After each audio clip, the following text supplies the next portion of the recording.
It's going to be the slowest, fastest year you've ever had in your life. It's going to take forever, and then it's going to be done. You're like, what the heck just happened?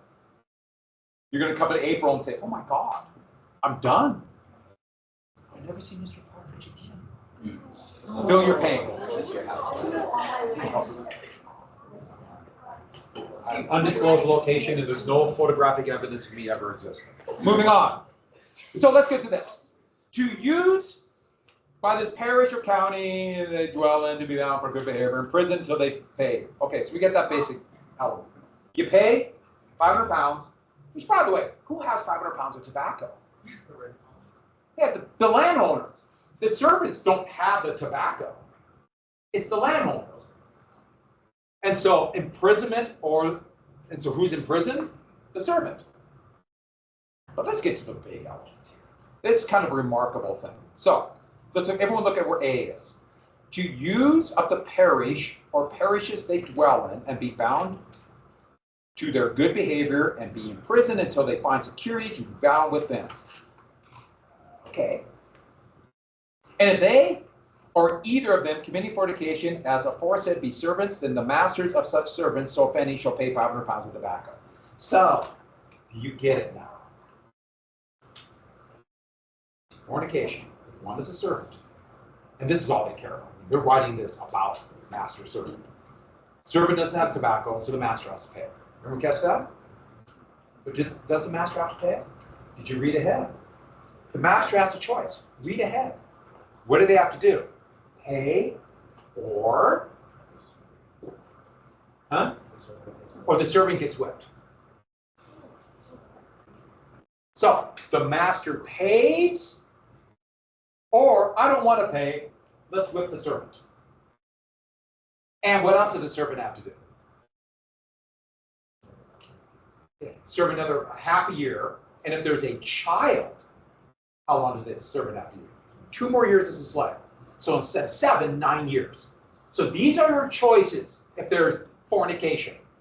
Master pays 500 pounds of tobacco, or the servant gets whipped and has to be a slave for more time, meaning more free labor for the master.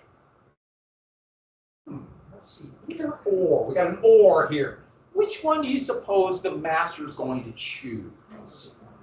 Yes? Probably the second one, because furthermore, that gives them a chance to make more time for the slave. But wouldn't that be cruel? Yeah, I don't think they care. So do you get the point here? Now let's go back to this, especially if there's a child involved. That's 2 years. Somebody has to say this filthy sin occurred. That means one of the 2 people involved has to say it. Will the master ever say it? After this law is passed, will the servant ever say it? No.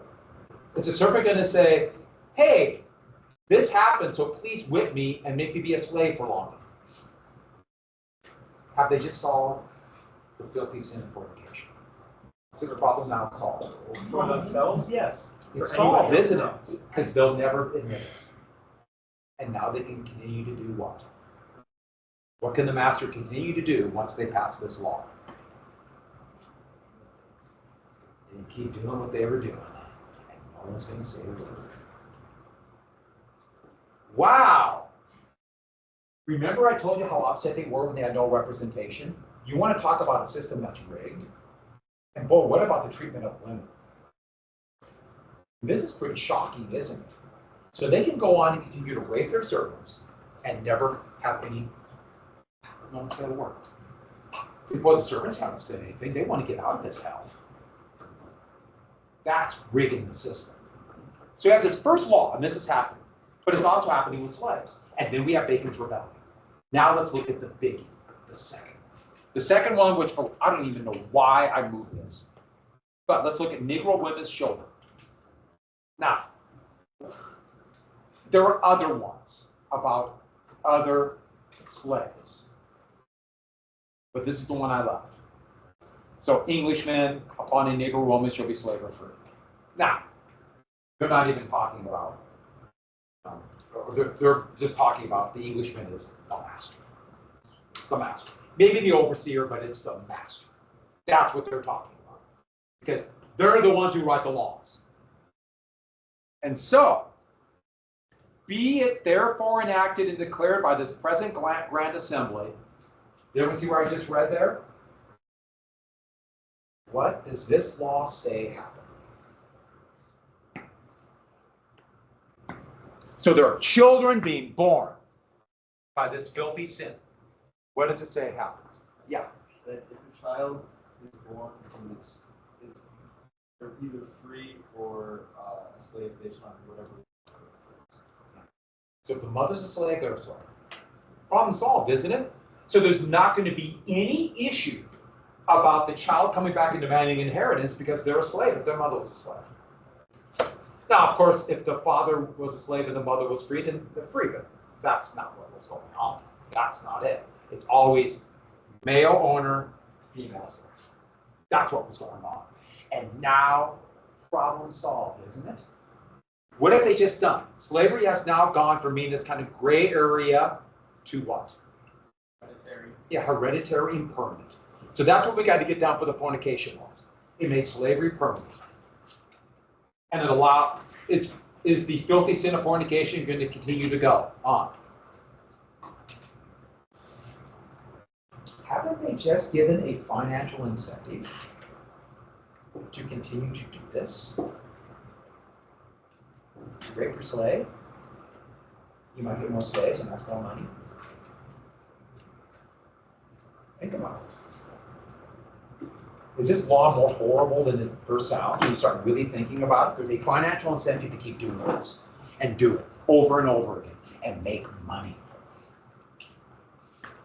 That is why the vast majority of people in the United States of America today, if they have African descent, they almost certainly have European descent. Because of this. That's what was going on all the time. So they've made slavery permanent. Now think about this for a second. Certain people have rights because they have a contract, certain people don't. This is a law. Everyone got that? This is a law. Certain people have rights, certain people don't. Why do some people have rights and some people don't? Because we know the law was there. We have a contract. But why? They're Englishmen and they're citizens. They're not. They have rights, they don't. Everyone get that concept? How long would it take for that idea to go from law, which by the way, all stems from economics, doesn't it? It's all economics. You have certain people who want to maintain this system of tobacco cultivation. They want to make money, they want to pay their debts, they want to keep their power on top so they can pay back their debts. I mean, heck, if you have a bunch of children that you have to give some kind of inheritance entitled to, your fortune goes away. Or for that matter, if they rebel. So, it takes maybe 20 years to become natural. And think about what's happened. This law changes, all of a sudden some people, hey, I'm a servant. I might not have anything, but someday I'll be free. Someday I'll have these rights that slaves don't. And what will slaves have? Never have those rights. And it becomes natural. Why? Okay, maybe they're English, maybe they're heathens. What's another thing that divided the people? Divided slaves and servants. More and more, because do you remember what advantage, what disease did sub-Saharan Africans have some immunity to? Yeah. So there's an incentive to bring more slaves in from Africa. So more and more slaves are from Africa. What's the difference?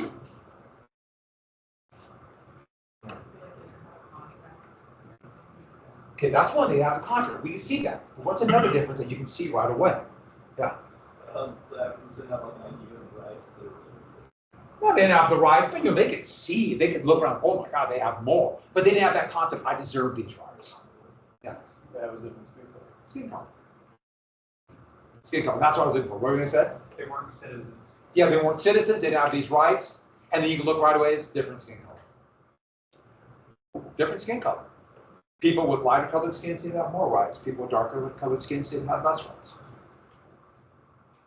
That didn't exist before by color of skin. Now it exists. And it's a contemporary time right here. 1690, 1700, all over the colonies. How quickly did it spread to where every place that English went, and therefore all across England? 50 years. What a great justification to colonize them. People with lighter colored skin have more rights. People with darker colored skin have less rights. Therefore, people with lighter colored skin must be better. What did they just create? Please be the right one. So, slavery totally changed.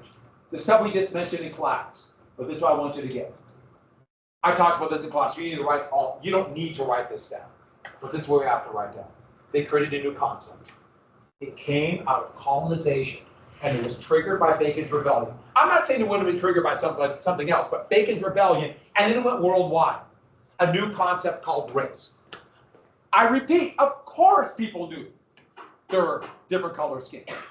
And there might be some prejudice or bigotry, but this concept of race and dividing people by color, and more than that, a hierarchy, where they would rate people by race. Heck, by the end of the 19th century, there's going to be 39 different races, where they would divide them up and have a hierarchy.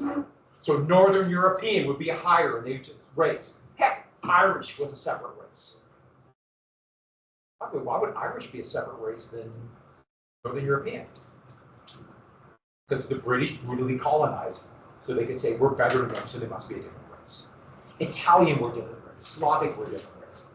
Heck, by the 1920s, there was a big argument. Okay, what is more white? What is not white? How do we divvy them up? There's a big fight in the United States. Are people from Turkey white? All this we divvied up by race. And it happens here. This is what we call a big deal. This is a big deal. So, once you have this, you have, please be the right one, you have the development of racism. Racism comes from this. Now, the term race, when you start seeing be used 1770s, 1780s, racism 100 years later. And actually, racism, even though it comes from slavery in the colonies, the first time racism will be used, we'll be talking about the treatment, the treatment of the Plains Indian tribes after the United States conquered that area and forced them on reservations. And that's when we start seeing that term being used. And it's weirdly as a positive thing. I should add, no, the House of Burgesses weren't sitting there going, let's start racism. No, they're thinking, how do we maintain our power? That's what they're thinking. So we got to get a definition of racism. There's a twofold definition. One, okay, you might not have been able to articulate it, but let's get something down. Because this is going to be a theme in class. We got to talk about it and deal with it. So, we have something about one race, inferior, superior in the other. It's more than just saying different. It's more than just saying I'm scared of somebody because they might look or act or culturally be different. There is a hierarchy. And I should add, they already kind of have that hierarchy of upper class and the aristocracy and the nobility. So just kind of folded right into it. Yes, colonization. Yeah. So, superior, inferior, that's a key element. But how does it happen? You have these economics, you have legal, you have cultural issues. You have to use law, the economic differences, and then once you start getting cultural differences. Put that together.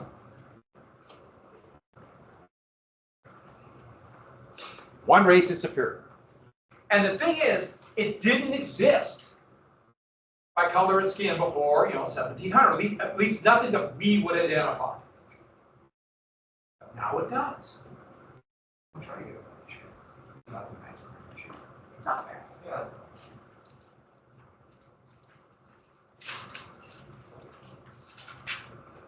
How do you measure this?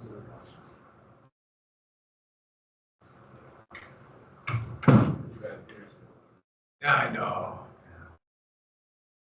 Yeah, the first day at school, Mr. Peterson sent me a picture of him climbing Mount Helena. A teacher who retired. So, laws, culture, economics. And you saw all of this here. The economic issue of slavery, we'll talk more about economics down the road, laws, the slave codes, and then culture, where they start dividing people by race and made a cultural difference between colors of people. Now, sure, there were cultural difference by people from different areas, but now they try to divvy it up by color of skin. And a few more things. Why they do it? It's very basic. Maintain power, and those on top stay on top. The big thing that racism does is it perpetuates or continues the status quo. That one group is on top. So there's not going to be a lot of mobility. That's a key element. Because you can imagine the people on top, they want to stay on top, and they want their children, which they probably do, at least they want to pass the name, they want their children to stay on top, and so on. And that's how it's maintained. And it's going to be an issue.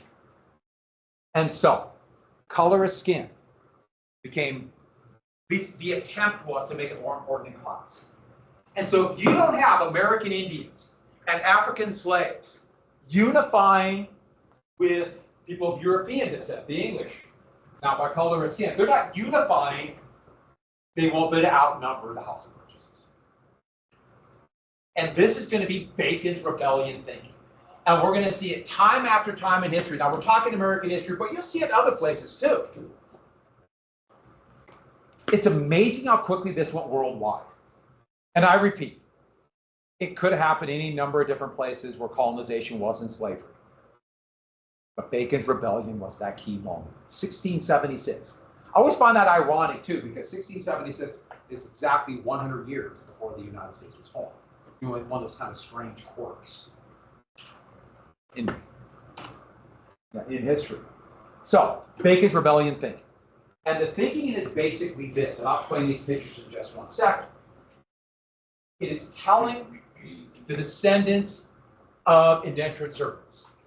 You're telling them, okay, you might be poor. I don't have much. I don't have land. I don't have rights. Heck, if you're still an indentured servant, you're a slave. I don't have much. I can't. In Virginia, 1700, most people couldn't vote or pick members of the House of Burgesses, let alone be in the House of Burgesses. They couldn't make laws. They have any rights at all. They don't have much. But what's the one thing those descendants of indentured servants have? They're on top. And that's the one thing they have. And the idea is if I lose a little bit of my rights to them, the others, I lose what little I have. Time after time in history. So this would be used to justify colonization by Europeans, different color of skin. But in American history, we can see this time after time, Bacon's rebellion thinking. These are two big examples of it. So I just put up there really quick. During the Civil War, the vast percentage of soldiers that fought for the Confederacy. And the Confederacy made it very clear in every state that betrayed their country and seceded, they all say we're to defend slavery. They all say it back in 1861. The vast majority of the soldiers for the Confederacy never had slaves in their life. Yet they fought to the death to keep slavery. Why? If the slaves are free, they lose that little bit of status they have. Are we now equal? That's all I got. That's all I got. They fought for the big landlords. For voting rights, after the Civil War, and especially after the very poorly written 15th Amendment, but also the 14th Amendment, where at least male descendants of slaves could vote. That's how they encouraged whites in the South to vote for the, we'll get to how the parties split up. The Democratic Party was all over the place. There's only one party in the South from about 1880 to about 1970, the Democratic Party. That was it. Which is very weird. You have the Democratic Party in the North that was fighting for equal rights, and the Democratic Party in the South with segregations. We had a weird party system. But they convinced whites, you don't want to vote with Republicans, because you vote for Republicans, you're voting with,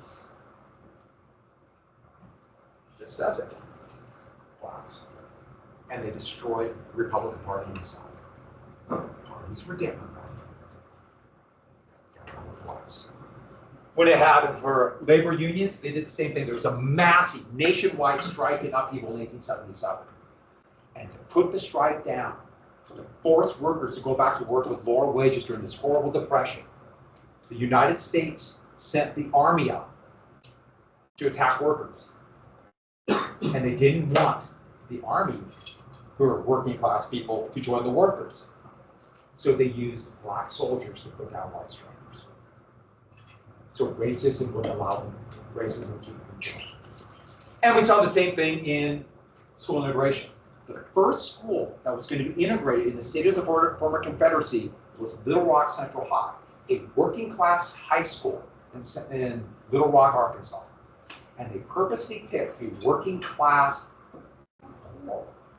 neighborhood where they knew that many of the people there would say, if I allow blacks into this school, I lose what little I have because I'm never going to be rich. At least I have that. We see this time after time. That is why Bacon's Rebellion and the fornication laws and the slave codes, this is what we call a big deal. Not only does it explain so much of what goes on, it makes a fantastic essay when you're writing your first test. Did everyone catch my hint? Yes, this is something you have to write about. We'll do it again in the final. Yeah, this is a big deal. What's that? Yeah, so you have to be able to write a little bit about what it is, kind of explain what it has, and what the result of it is. We'll talk more about it, but this is a biggie. Bacon's Rebellion and the fornication laws. Yes, we'll have a test. It'll be about a week and a half, and then you have to write, and I'll tell you exactly what I want on an essay. So, we have to move on. Let's get the other colonial areas really quick. We have New England. So we have the Chesapeake, here's New England. So New England, the first was created 1620, and that is Plymouth Colony, right here. So this stuff you already have in your notes that you did for the first for chapter 2. We gotta go. So I'm not gonna talk much about this. Here's the first one of Boston. And I put a few things up here. I don't want to write everything out. I just wanted to get this down really quick. The Plymouth Company, 1620, that was the first colony of New England. And they called it New England. They figured it's, it's a little bit south of much of the areas of England, latitude-wise. So they thought the weather would be really nice, which ought to be pretty miserable. And they barely made it, but these are the separatists. These are ones who separated from the Church of England, which is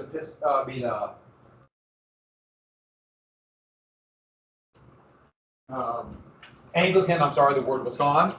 It's closer to the Catholic Church. These guys believed they were Calvinist predestination. And they first went to the Netherlands, it didn't work. And so about 50 came to Plymouth. And they called themselves separatists because they broke away from the church. And I think I mentioned this in class. Didn't I mention the very first day why they were called pilgrims? Did I not? Okay, they didn't call themselves pilgrims. But the first textbooks in the United States after the Civil War were written and published in Boston. I used to be the main publishing area of the United States. Still see some headquartered there, just after the Civil War. So they wanted two things. They wanted, were they going to say, who were the first Americans? We want here, even though we're after Jamestown. So they really pushed this idea of Massachusetts. Second, separatists. We just fought a civil war where they separated. We don't want to call it separatists because that sounds like rebellion. We won, so we'll call them Illinois. So they just kind of made that up. And since the first textbooks were there, they really jumped on the idea that they created the first Thanksgiving, which is kind of too. They just kind of made it up. It's clever. And no, they did not dress in black. All the stuff, if you ever did a Thanksgiving play, they didn't do that stuff. Did anyone do a Thanksgiving play in elementary school? That's kind of going away. That's maybe a good thing. And they got married in the nude. Okay, so with that, they thought they got married in the nude, all your debts would be absolved. I think marriage is different. Okay, we're going to jump right to this. But the big one we have to get is Massachusetts Bay Colony. And that would eventually absorb the separatists, and this was a Puritan company, another joint stock company. So this part we have to get. And Boston was the major city, 1630s, there was a great migration of Puritans when they thought the new king, King Charles I, was going to be too Catholic. Yes, the English Civil War is coming up. And the thought was to make this a model city of the blessed, those who are going to heaven, aka the city on the hill. And they had very strict rules, with the idea being, even though we believe in predestination, you have to show that you're the blessed by acting properly, which kind of seems to go against that idea of predestination. So one of the common themes of this colony was the stock, with the idea being for minor offenses and not be showing that you are truly the blessed and going to heaven, you'd be put in the stock. But for example, they would ban holiday or celebrations they saw went against how blessed people should act. I'll give you an example. They banned Christmas. And Christmas was not a religious holiday. Christmas was about a 7-day drunken mess. And so they banned it. The very first permanent police force in the United States was created in Manhattan, beginnings of New York City. And it had one purpose, to stop Christmas. What's the important holiday for Christians? It's not Christmas, it's what? Easter.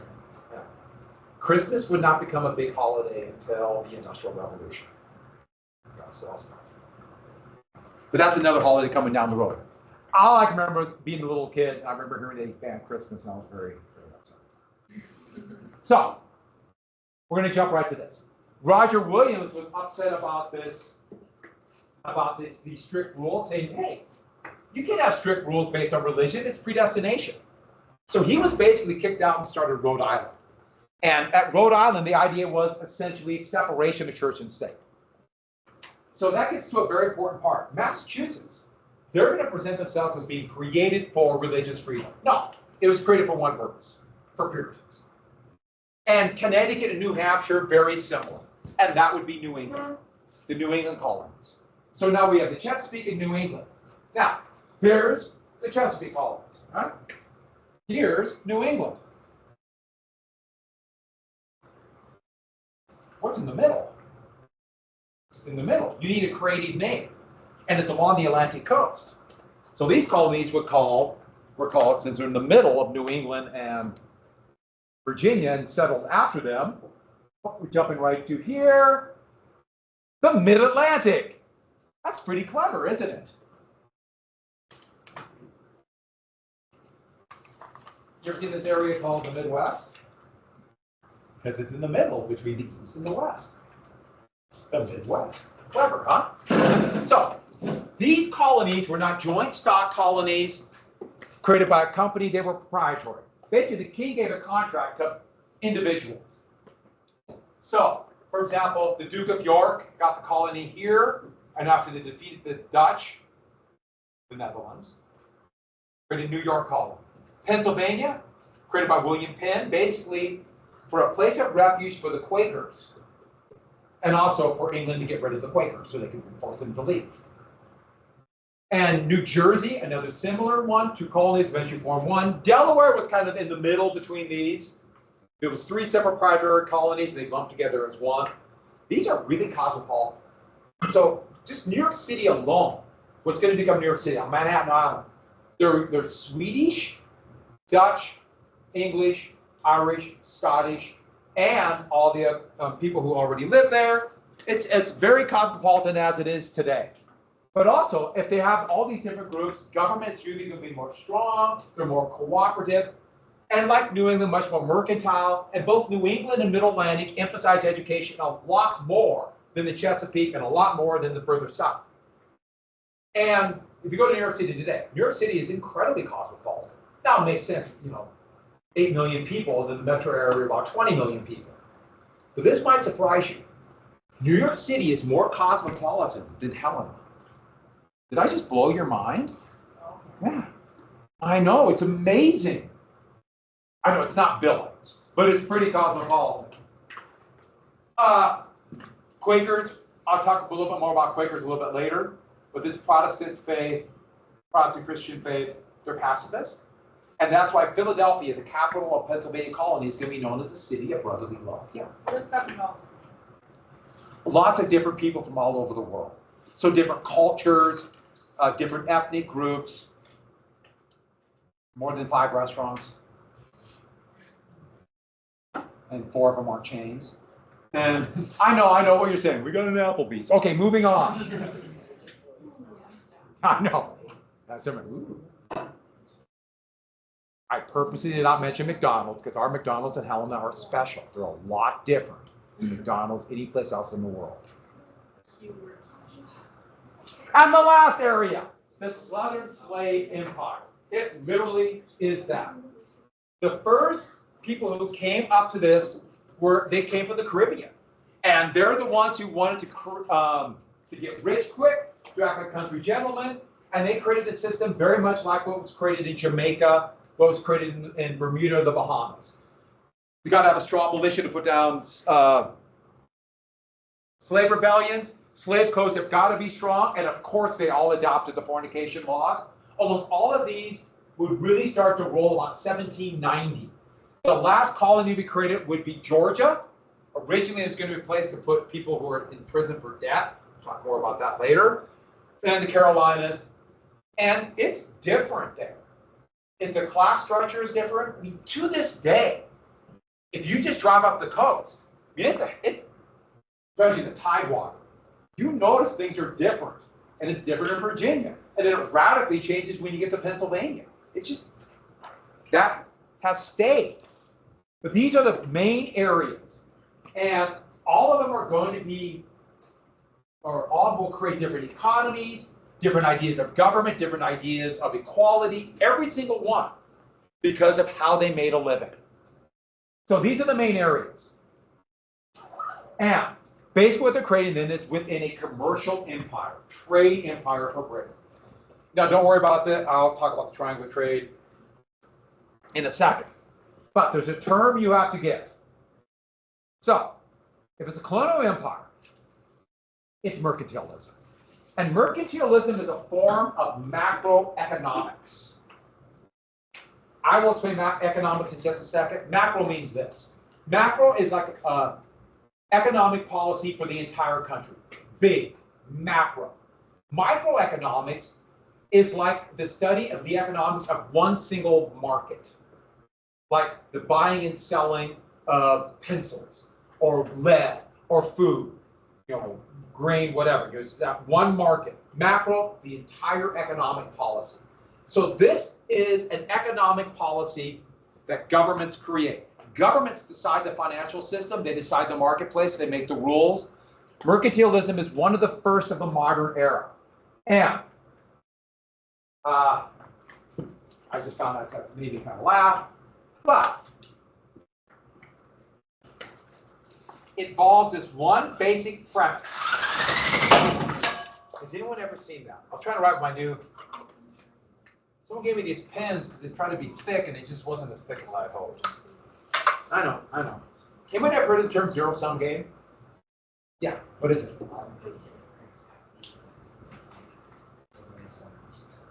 Yeah. There's only so much. Yeah.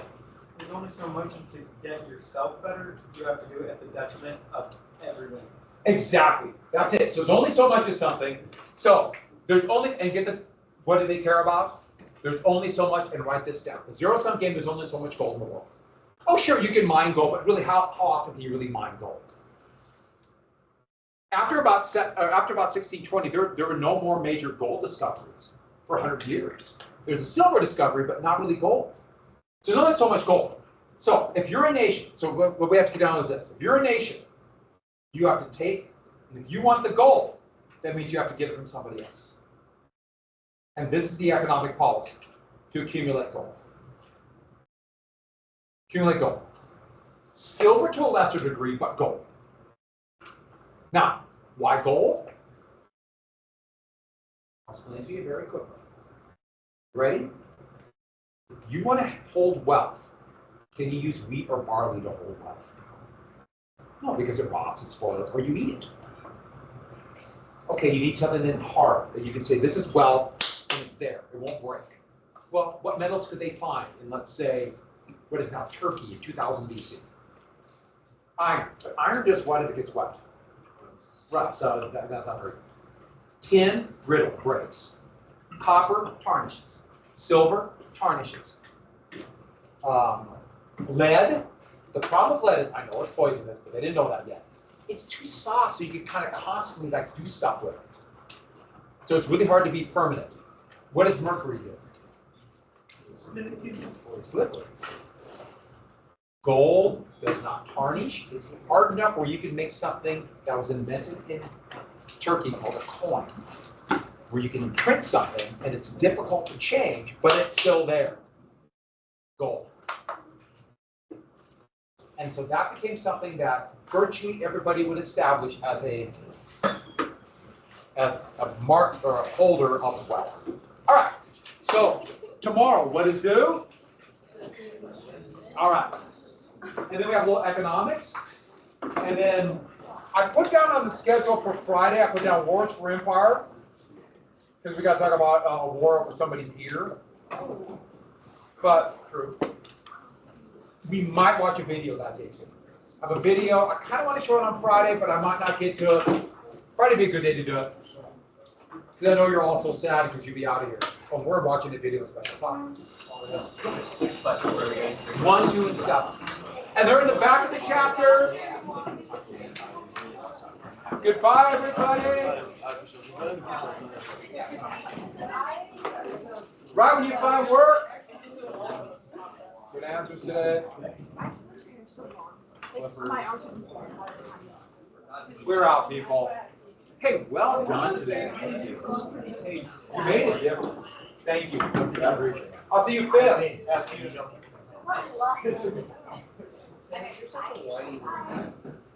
No whining. Exactly. Are those cheaters? They have an arch, don't they? Your shoes, they have an arch. Huh? Like from my foot? Yeah. Yeah. They're not supposed to? The original Chuck Taylors were just flat.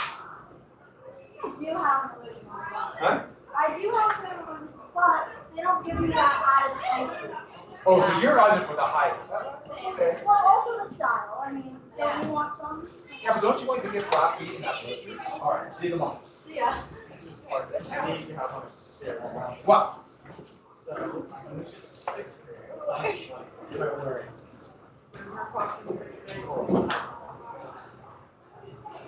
I can't help you on that one. Whatever you feel the most confident in. How about that? Yeah, it's just like my only chance to do it. I do a pirate. Mr. Parker, Yes. a question for you. I might or might not have an answer. Do you believe a political leader with an interesting mustache that should not be named would love Alice? She's long blue eyes.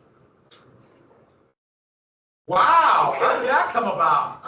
Well, I noticed it first in 8th grade, and I just remind her of it every few days. Actually, the thing about this is we're gonna in class. We're gonna talk about Alright, so my picture date is and that's what they and they're even going to kind of make that up. so should I do a prisoner costume or a pirate? Which is completely ridiculous.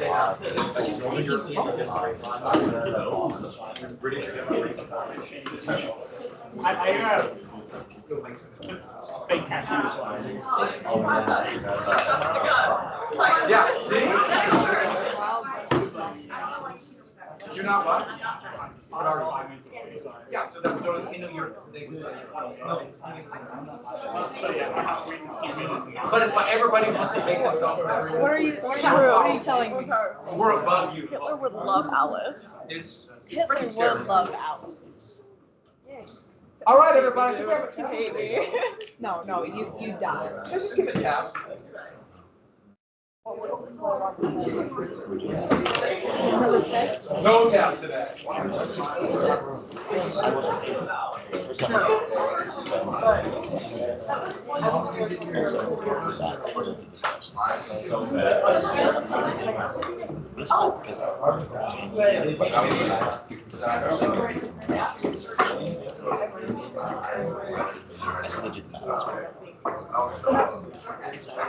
So Hadrian, I always meant to ask, are you named after the emperor and or wall?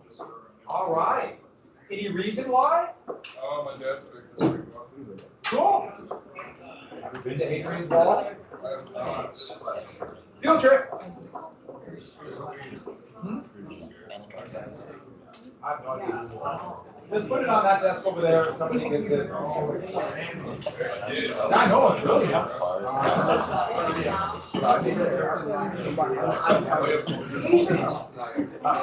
How's your throat? It's good. Yeah, it's good. So it's possible to have